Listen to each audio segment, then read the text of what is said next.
بسم اللہ الرحمن الرحیم اللہ کے نام سے جو رحمان اور رحیم ہے۔ وَلَقَدْ يَسَّرْنَا الْقُرْآنَ لِلذِّكْرِ فَهَلْ مِن مُّدَّكِرٍ۔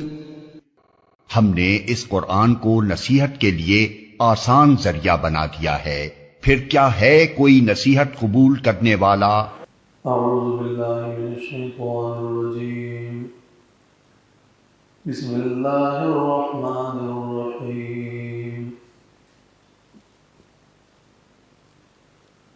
الف لام میم، تلک آیات الکتاب الحکیم، ہدی ورحمۃ للمحسنین الذين يقيمون الصلاة ويؤتون الزكاة وهم بالآخرة هم يوقنون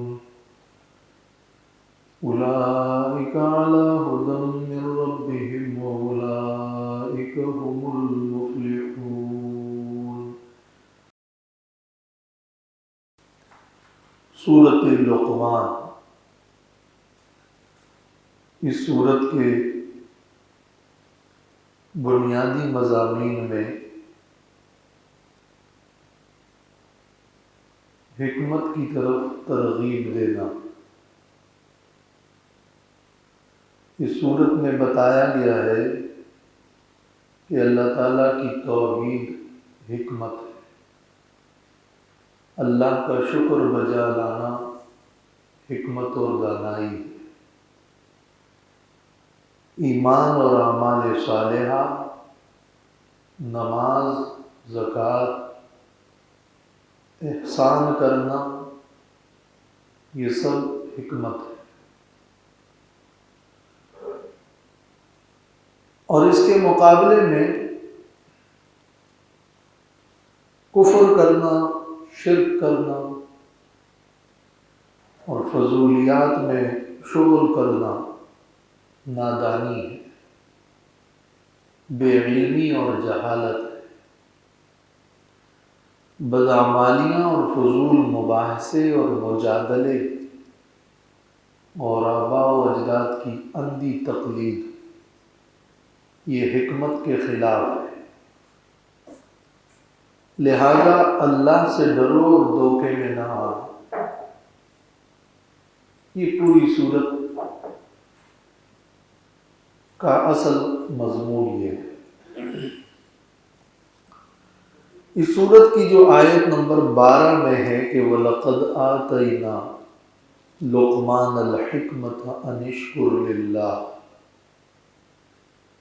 اور پھر آگے حضرت لقمان کی نصیحت ہے اپنے بیٹے کو کہ لا تشرک باللہ۔ یہ گویا کہ اس سورت کا وہ مدعا ہے۔ اس مدعا کو لقمان حکیم کی زبانی اس صورت میں پیش کیا جا رہا ہے کہ حضرت لقمان کی حکمت اور دانائی کو عرب کے لوگ مانتے تھے، تو انہیں بتایا گیا کہ اللہ کی توحید کو ماننا، ایک اللہ کی بندگی کرنا، یہ حکمت اور دانائی ہے، اور دانا لوگوں کا فرمان یہی ہے۔ جن کو تم ہوشیار، دانا اور حکیم سمجھتے ہو، انہوں نے بھی اپنے بیٹے کو یہی نصیحت کی تھی کہ شرک نہ کرو، ظلم نہ کرو، حکمت اور دانائی کی باتیں کی تھی۔ وہی تعلیم رسول اللہ صلی اللہ علیہ وسلم لے کر آئے تھے۔ تو اب اس تعلیم کے برخلاف تمہارا لڑنا جھگڑنا، آباء و اجداد کے طریقے پر چلنا، پھر ایک اللہ کی بندگی کو چھوڑ کر اللہ کے ساتھ دوسروں کو شریک ٹھہرانا، یہ سب لا علمی ہے۔ فضولیات اور فضول مباحث اور مشغلوں میں منہمک رہنا کوئی دانائی نہیں۔ تو یہ مشرکین مکہ اور منکرین دین، ان کے لیے یہ سورت ایک نصیحت ہے۔ تو اس سورت کا ایک عنوان اگر ہم قائم کریں تو وہ یوں ہوگا، ترغیب الی الحکمہ۔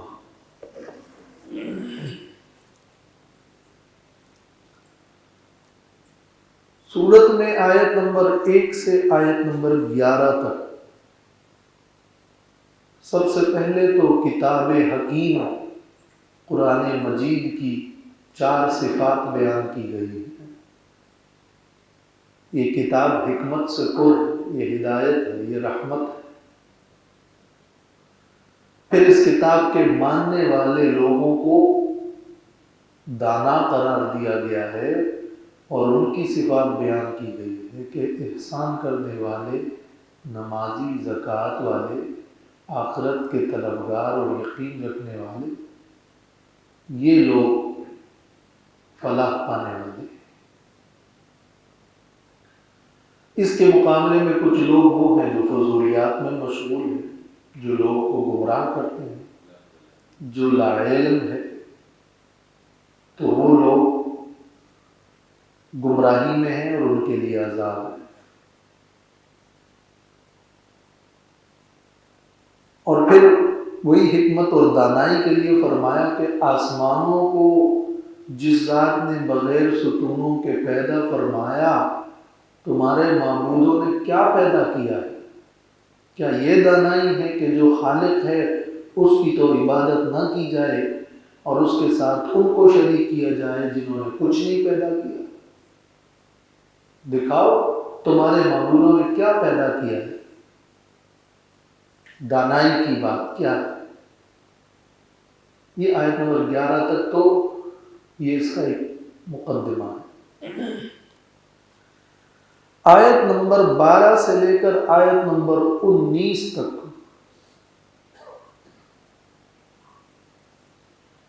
حضرت لقمان کا ذکر ہے، ان کی نصیحت کا ذکر ہے، ان کی حکمت کا ذکر ہے۔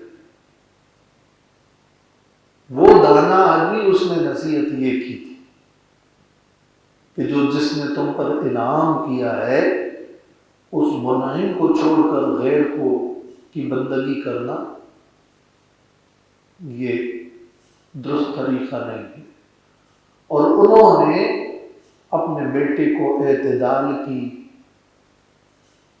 اور معاشرتی آداب کی نصیحت کی، جو عملی زندگی میں حکمت پر مبنی نصائح ہے۔ اس کا ذکر ہم پھر بعد میں تفسیر کے دوران کریں گے۔ آیت نمبر 20 سے آیت نمبر 34 تک، سورت کے بالکل آخر تک، 20 کے بعد یہ جو حصہ ہے اس میں توحید باری تعالیٰ کے چشم کشا دلائل ذکر کیے گئے ہیں اور شرک کی تردید پر، ایک اللہ کی بندگی پر، عقل عام کی، حکمت کی دلیلیں دی گئی۔ چنانچہ فرمایا ہے الم تر ان اللہ الم تروا ان اللہ سخر لکم ما فی السماوات و ما فی، آیت نمبر 20 میں الم تروا، آیت نمبر 29 میں الم تر ان اللہ یولج اللیل فی النہار ویولج النہار فی اللیل، آیت نمبر 31 میں الم تر ان الفلک تجری فی البحر۔ یہ الم ترو، الم ترا، الم ترا، کیا تم نہیں دیکھتے ہو؟ کیا تم نہیں دیکھتے ہو؟ کیا تم نے نہیں دیکھا؟ جس کو میں کہہ رہا ہوں یہ چشم کشا دلائل ہے توحید کے۔ کیا تم نہیں دیکھتے کہ زمین آسمان کی ساری چیزوں کو اللہ نے تمہاری خدمت میں لگایا؟ اور کیا تم نہیں دیکھتے ہو کہ رات دن کے نظام کو بنایا؟ اور کیا تم نہیں دیکھتے ہو کہ اللہ نے دریا میں کشتی کو چلایا؟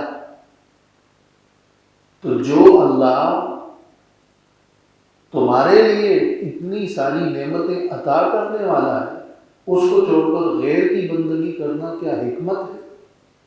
سورت کے مضمون سے یہ تعلق ہے، شرک کی تردید ہو رہی ہے۔ لہذا آخر میں فرمایا کہ اتقوا ربکم واخشوا یوما لا یجزی والد عن ولدہ، اور فرمایا ولا یغرنکم باللہ الغرور، دھوکے میں مت آؤ، اللہ سے ڈرو۔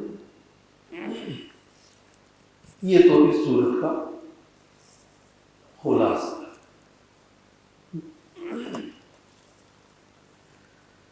سورۃ الروم میں آپ نے دیکھا کہ روم و فارس کی بادشاہوں اور بادشاہت کی لڑائی اور جنگوں کا اور ان میں غالب و مغلوب کا ذکر تھا، اور اب ایک غلام حبشی کا ذکر لقمان حکیم۔ یہ صورت میں ربط بتا رہا ہوں، ربط نمبر 1 مضمون کے بعد بادشاہوں کے ذکر کے بعد اب غلام کا ذکر۔ بادشاہ تو اپنی دنیا کی لڑائیوں میں لگے ہیں، مگر ایک غلام ہے جن کو اللہ نے ایک حکمت عطا کی تھی، وہ حکمت سنو۔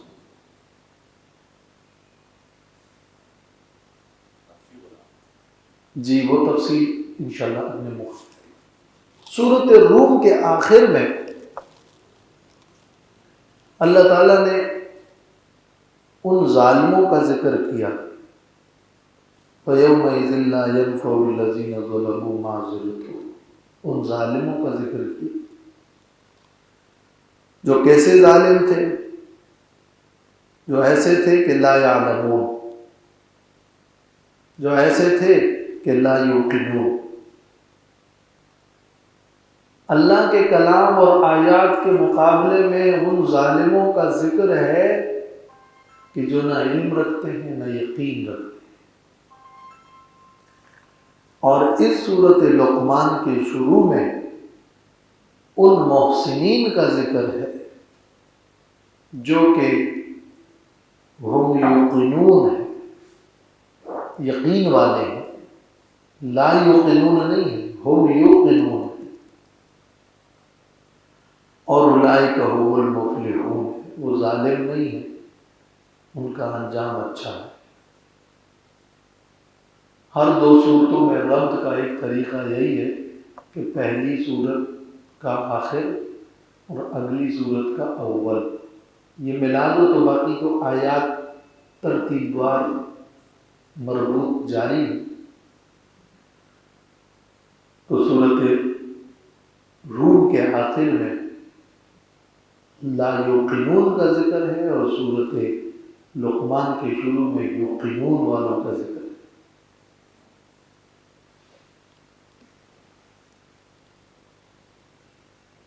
سورۃ روم میں آپ نے دیکھا کہ عقل عام کے دلائل عقلیہ توحید کے ذکر ہے۔ کوئی نقلی دلیل کسی واقعے کی اور کسی کی بات کو نقل کی حیثیت سے نقلی دلائل اس صورت میں نہیں تھے۔ اس صورت میں لقمان، حضرت لقمان کی ایک دلیل نقلی بھی ذکر ہے، اور یہ قرآن مجید کا ایک عام انداز ہے دلائل کا کہ کبھی اللہ کی توحید کا بیان ہوتا ہے تو اس کے لیے عقل عام کے دلائل ہوتے ہیں، اور کبھی اس کے لیے کیا ہوتے ہیں، دلائل نقلیہ ہوتے ہیں۔ اللہ کو ایک مانو، مخالفین کہتے ہیں کیسے مانیں، یہ تو بات سمجھ میں نہیں آ رہی، یہ تو عجیب ہے، ان ھذا لشیء عجاب۔ تو اللہ تعالیٰ کائنات کے اور عالم کے اور نفس کے اور آفاق کے وہ دلائل پیش کرتا ہے جس سے یہ ثابت ہوتا ہے کہ یہ عقل کے مطابق، تقاضۂ عقل بھی توحید، اس کو کہتے ہیں دلائل عقلی۔ پھر مخالفین کہتے ہیں ٹھیک ہے کہ عقل عام کے مطابق تو ایسا ہے، لیکن ہم نے تو کبھی کسی کو یہ باتیں کرتے ہوئے نہیں سنا۔ تو پھر قرآن دلائل دیتا ہے کہ پہلے اقوام میں ان انبیاء کی یہ تقریریں، ان اولیاء کی یہ تقریریں گزری، اس کو کہتے ہیں دلائل نقلیہ، کہ یہ مسئلہ جو عقل عام کے تقاضے کے مطابق ہے یہ نقل در نقل چلا بھی آ رہا ہے۔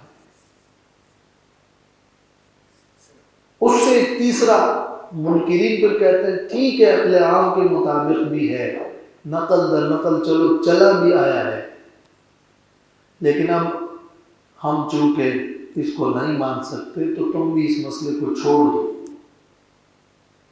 تو پھر تیسری قسم کی دلیل ہوتی ہے جس کو کہتے ہیں دلیل وحی۔ یہ وہ مسئلہ ہے جو اللہ نے وحی کے ذریعے سے مجھے حکم دیا ہے، اس کو چھوڑا نہیں جا سکتا۔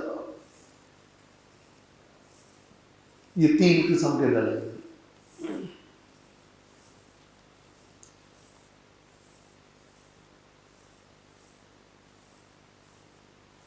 سورۃ روم میں جو بنیادی مضمون تھا ہم نے بیان کیا تھا، وہ یہ تھا نا کہ اللہ کا وعدہ برحق ہے۔ سورۃ لقمان کی آپ آیت نمبر 9 دیکھیں، خالدین فیہا وعد اللہ حق وہو العزیز الحکیم۔ اور اس سورت کی آیت نمبر 33 میں بھی ہے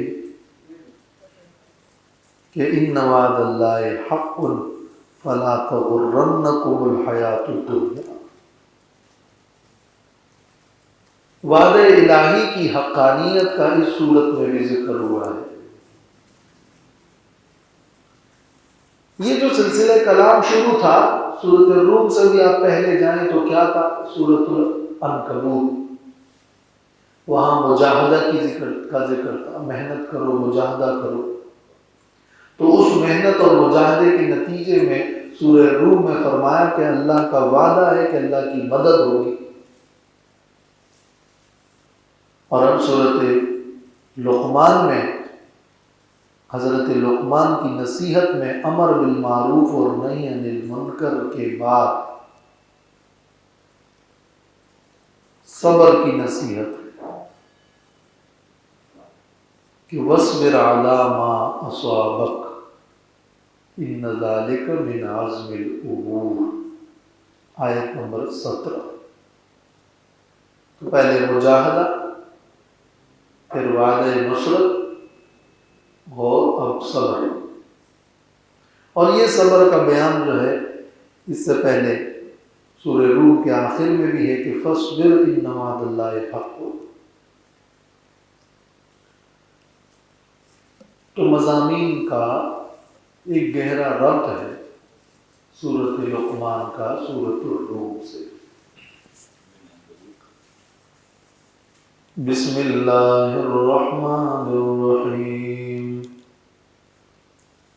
الف لام میم، تلک آیات الکتاب الحکیم۔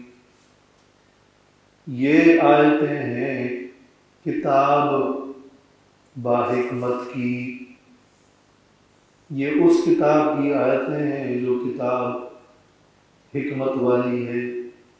حکیم،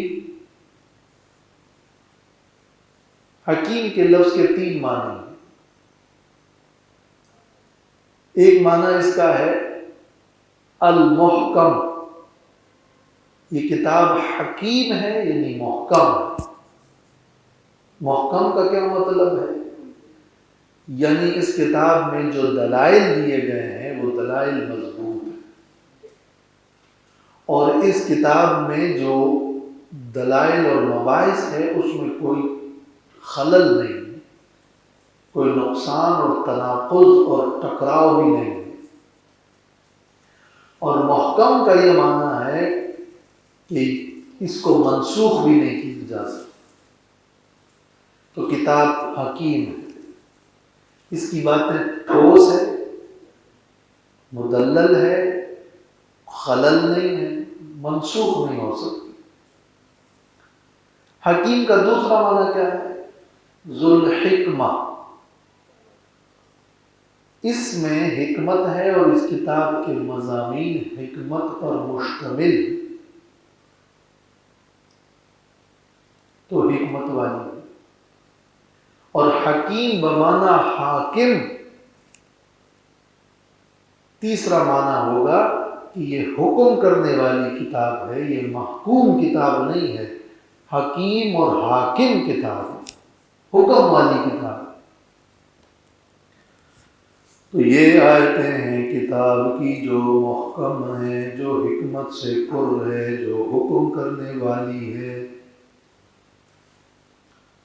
ہدی و رحمۃ للمحسنین،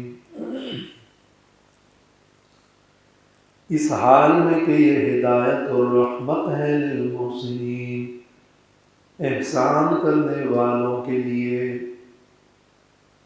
احسان کرنے والوں کے لیے یہ کتاب ہدایت و حکمت ہے۔ ہدایت کا معنی ہے راہ نمودن، راستہ دکھانا، دلالت بلطف، کسی کی رہنمائی کرنا۔ اس کتاب نے ہمیں زندگی گزارنے کا طریقہ سکھایا اور جنت کا راستہ دکھایا۔ تو ہدایت کا یہ معنی ہے کہ ہمیں ایسی چیزوں کا اور ایسے احکام کا بیان دے دیا جو ہمارے لیے مشعل راہ بنے اور ہمیں جنت تک پہنچائے، اور اس کے نتیجے میں اللہ کا قرب حاصل ہوگا، اللہ کی طرف سے خیر پہنچے گا اور اللہ کی رحمتیں برسیں گی۔ تو ہدایت ہے اور رحمت ہے۔ اس کتاب میں ہدایت بھی ہے اور پھر رحمت بھی ہے، یہ باعث رحمت بھی ہے۔ کن کے لیے؟ للمحسنین، احسان کرنے والوں کے لیے۔ للمحسنین کا ایک مطلب تو یہ کہ جب وہ پہلے سے ہی محسن بن چکے ہیں تو پھر اس کے بعد ان کے لیے ہدی و رحمت کیسے؟ تو معنی یہ ہے کہ جو یہ ہدایت اور رحمت ہے ان کے لیے جو احسان کرنے والے، نیکی کرنے والے، اچھائی کرنے والے، اچھائی کے طلبگار ہیں، ان کے لیے یہ ہدایت ہے۔ لیکن ان کو پہلے سے ہی محسنین قرار دیا، اس کو جو اس راستے پر چلنے والے محسنین جو بعد میں محسنین بنیں گے ان کو یہاں پہلے سے محسنین کہا۔ وہ بھی بنے نہیں ہیں لیکن وہ محسنین بننا چاہتے ہیں۔ تو محسنین کا مطلب یہ جو محسنین بننا چاہتے ہیں، ہدی للمتقین، جو متقین بننا چاہتے ہیں، جن میں انابت ہے، میلان الی التقوی والاحسان ہے، ان کے لیے کتاب ہدایت اور رحمت۔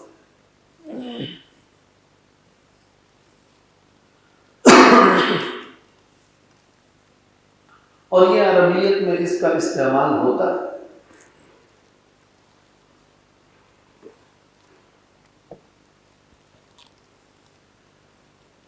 سورۃ یوسف میں جو دو قیدیوں کا ذکر جنہوں نے خواب دیکھا، ان میں سے ایک نے کہا کہ میں نے خواب میں دیکھا ہے کہ میں بادشاہ کے لیے شراب نچوڑ رہا ہوں، شراب نچوڑ رہا ہوں۔ نچوڑا جاتا ہے شراب کو نہیں، انگور کو، لیکن وہاں کیا الفاظ ہے؟ اعصر خمرا، میں شراب نچوڑ رہا ہوں۔ شراب تو اس سے بعد میں بنے گا، نچوڑا جائے گا انگور کو، لیکن یوں نہیں کہا کہ میں انگور کو نچوڑ رہا ہوں، میں شراب نچوڑ رہا ہوں۔ تو وہ اس انگور کو جس سے شراب بننے جا رہی ہے اس کو پہلے سے ہی کیا کہا؟ شراب۔ اسی طرح ان محسنین کو جو کہ بعد میں محسنین بنیں گے اس ہدایت و رحمت کے نتیجے میں، ان کو پہلے سے محسنین کہا۔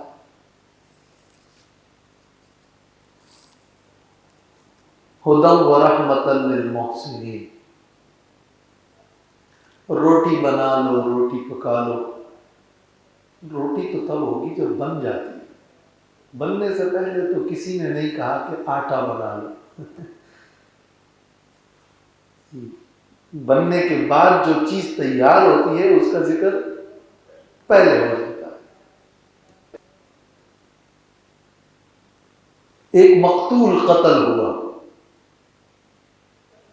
تو قتل قتیلا، قتیل تو تب بنے گا جب قتل ہوگا، جب قتل نہیں ہوا تو قتیل تو ہے نہیں، مگر قتل قتیلا، چونکہ وہ قتیل مقتول ہو گیا ہے قتل کے نتیجے میں تو پہلے سے اس کو قتیل کہا۔ یہ مثالیں ہیں، لیکن علاوہ اس کے بھی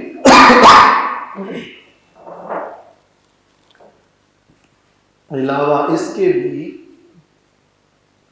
احسان کے بہت سے درجات، جس کو جو درجہ مل گیا ہے اگلے درجے کا محتاج ہے۔ یہ ہدایت اور رحمت ہے محسنین کے لیے، جو بالکل ارادہ کرنے والے احسان کے راستے پر، ان کی رہنمائی ہے اگلے مرحلے کی، جو احسان پر چل چکے ہیں ان کی رہنمائی ہے اس سے اگلے مرحلے کی، جو اس پہ چل چکے ہیں ان پہ قائم رہنے اور استقامت کی کا درجہ ہے، ان کے لیے یہ کتاب استقامت کا ذریعہ ہے۔ جو استقامت بھی رکھتے ہیں ان کو موت تک رہنا اور خاتمہ بالخیر کی ضرورت ہے، تو خاتمہ بالخیر تک یہ ہدی و رحمت۔ تو درجات محسنین تو بہت ہیں۔ تو کتاب حکیم ہدایت و رحمت ہے محسنین کے لیے۔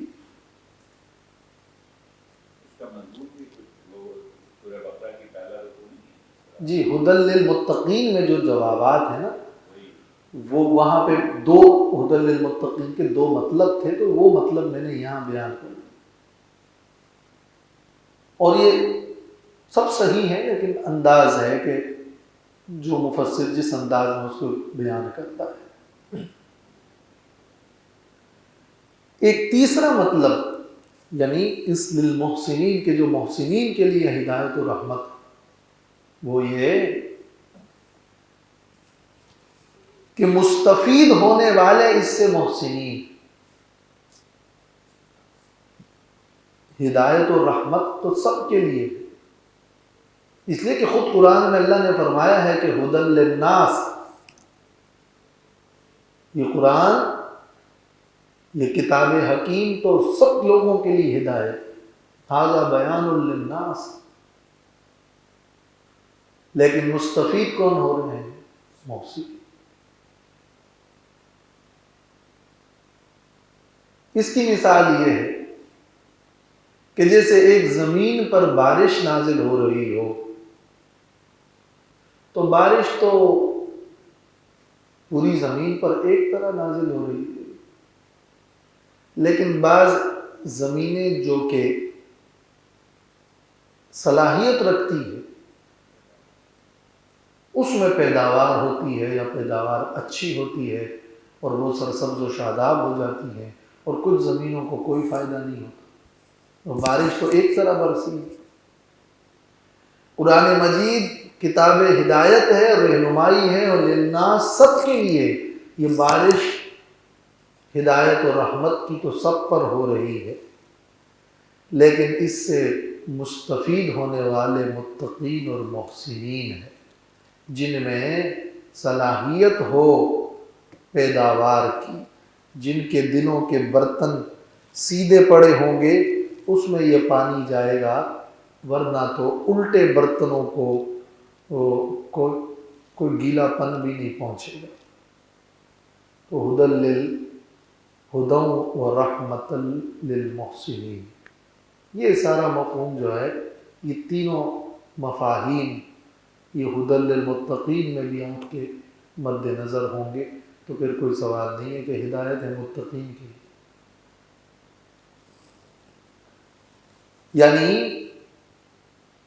آسان لفظوں میں خلاصہ یوں ہوا اس پورے بیان کا کہ یہ کتاب ہدایت اور رحمت ہے ان کے لیے جو اس ہدایت اور احسان کے راستے پر چلنے کا ارادہ رکھتے ہیں، طلب رکھتے ہیں۔ نمبر 2، جو اس راستے پر چل چکے ہیں ان کو مزید ترقی عطا کرنے کے لیے مزید ہدایت اور رحمت بھی اس کتاب میں ہے۔ نمبر 3، اس کتاب سے مستفید ہونے والے اس کی ہدایت اور رحمت سے محسنین۔ یہ 3 باتیں ذہن میں ہوں گی تو انشاءاللہ کوئی اشکال نہیں رہے۔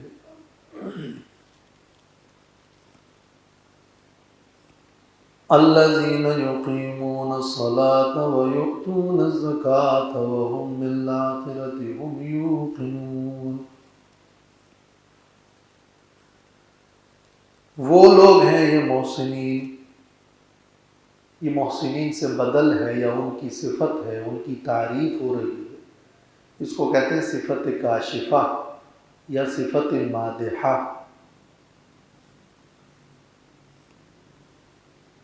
یہ وہ لوگ ہیں جو قائم کرتے ہیں نماز، اور جو ادا کرتے ہیں، جو دیتے ہیں زکوٰۃ، اور وہ آخرت پر یقین رکھتے ہیں۔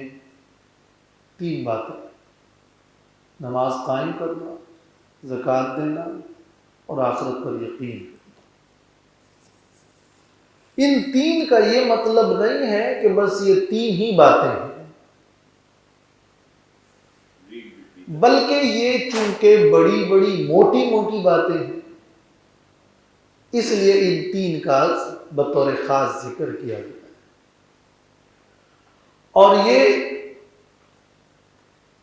ایک ترجمان کی حیثیت سے ان تینوں کا ذکر کیا گیا ہے، ترجمانی کر رہے ہیں۔ یہ وہ لوگ ہیں جو اپنی جسم و جان کی طرف سے خدمت کے لیے حاضر ہیں، اور جو اپنے مال کی قربانی بھی دینے والے ہیں، اور جو اپنے دل کو بھی اللہ کی طرف متوجہ کرنے والے۔ تو 3 چیزیں ہیں، جانی، مالی، قلبی۔ تو ہمتاً متوجہ لوگ، ان کو رہنمائی ملے گی۔ جو اپنے جسم و جان کی قربانی نہیں دے سکتے ان کو ہدایت کیسے ملے گی؟ جو اپنے مال کی قربانی نہیں دے سکتے ان کو ہدایت کیسے ملے گی؟ جو اپنا دل نہیں دے سکتے ان کو ہدایت کیسے ملے گی؟ اب توجہ احسان درکار ہے، اور توجہ کے لیے کیا چاہیے کہ جانی، مالی، قلبی قربانی ہو۔ لہذا اس راستے پہ چلنے والے لوگ وہ ہیں جن کا جو مطمع نظر ہے وہ یہ ہے کہ آخرت میں سرخرو ہو جاؤں اور اللہ سے متعلق ہو جاؤں۔ اللہ تک پہنچنے کا ارادہ رکھنے والوں کو ہدایت ملے گی، جو اللہ تک پہنچنے کا ارادہ نہیں رکھتے اور دنیا تک پہنچنے کا ارادہ رکھتے ہیں اور مادیت کے اندر ہی وہ گم ہیں، اور جو صرف ریاکاری کرنا چاہتے ہیں اور جن کو آخرت کے اجر پہ کوئی یقین نہیں ہے، وہ اس کتاب سے کیوں رہنمائی نہیں؟ وہ مستفید نہیں ہو۔ مستفید ہونے والے وہ لوگ ہیں جو نماز پڑھتے ہیں، یہ اس بات کی نشانی ہے کہ ان کو یہ پتہ ہے کہ میں ایک بندہ ہوں، وہ بندگی کر رہا ہے، پھر اس کے لیے قربانی دے رہا ہے، زکوٰۃ دے رہا ہے۔ مال اس کے لیے سب کچھ نہیں ہے، اور ان اعمال میں وہ کوئی ریاکاری نہیں کرتے، بلکہ اللہ سے آخرت میں ثواب کے امیدوار ہیں اور آخرت کا یقین ہے، لہٰذا وہ جو کرتے ہیں احساس ذمہ داری کے ساتھ کرتے ہیں۔ یہ وَهُمْ بِالْآخِرَةِ هُمْ يُوقِنُونَ ہے۔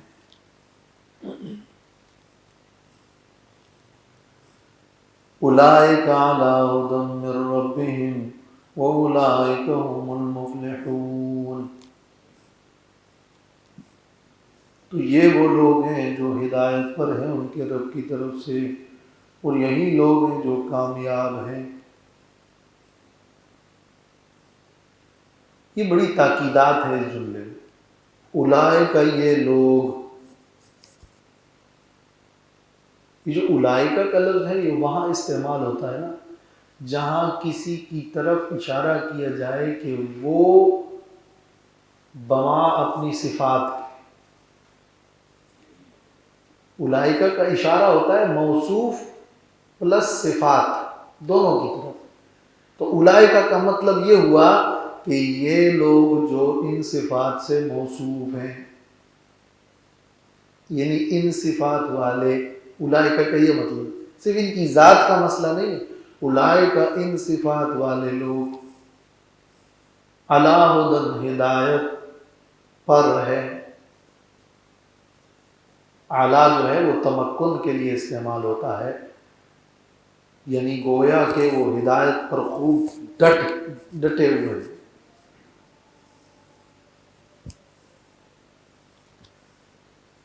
مر ربی، پھر یہ ہدن کے اندر جو تنوین ہے نا، یہ تنوین برائے تعظیم ہوتا ہے۔ ہدن عظیم الشان ہدایت پر، یہ ایک تاکید ہو گئی، اعلیٰ بھی ایک تاکید ہے، ہدن بھی، تنوین بھی تاکید ہے، اور من ربہم بھی تاکید۔ یہ ڈٹے ہوئے ہیں، ان صفات والے لوگ ڈٹے ہوئے ہیں ہدایت عظیم الشان پر ان کے رب کی طرف سے۔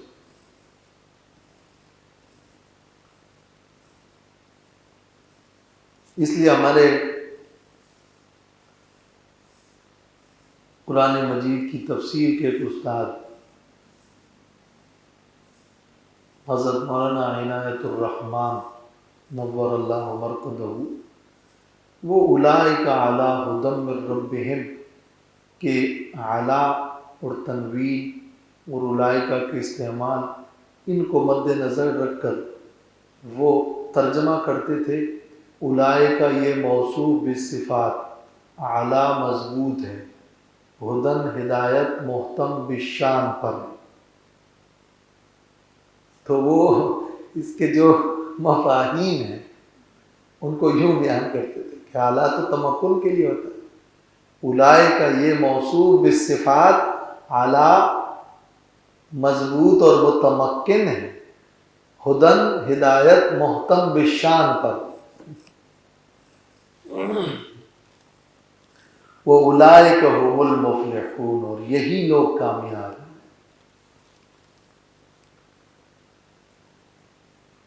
المفلحون فلاح سے،